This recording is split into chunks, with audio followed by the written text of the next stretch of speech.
मीरा तिच्या बापाची बाजू घेतेय हे पटतंय मला. कशावरून तिचा बाप खरं बोलत नसेल?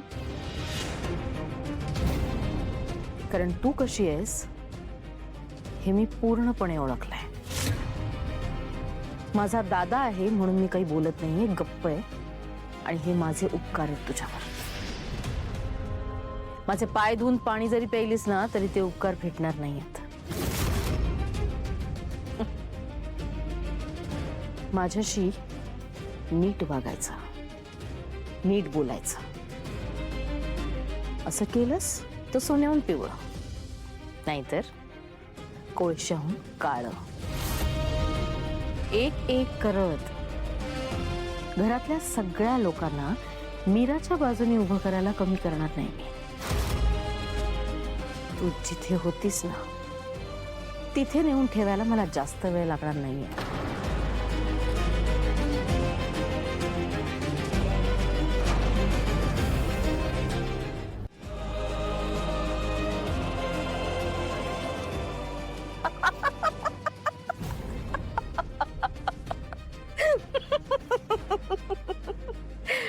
खरं वाटलं तुला हे?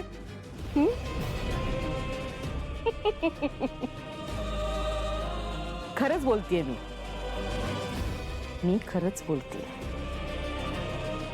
आता मी जाते, कारण मी जे तिळगुळ केलेत ना ते मला सगळ्यांना वाटायचेत. पण मी तुला देणार नाहीये, कारण मला तुझ्याशी गोड बोलायची इच्छाच नाहीये.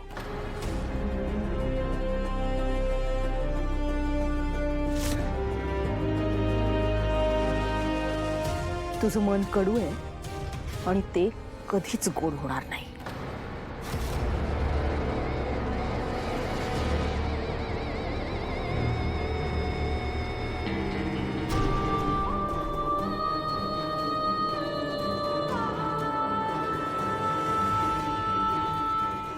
लायकीपेक्षा जास्त बोललीस ना मधा.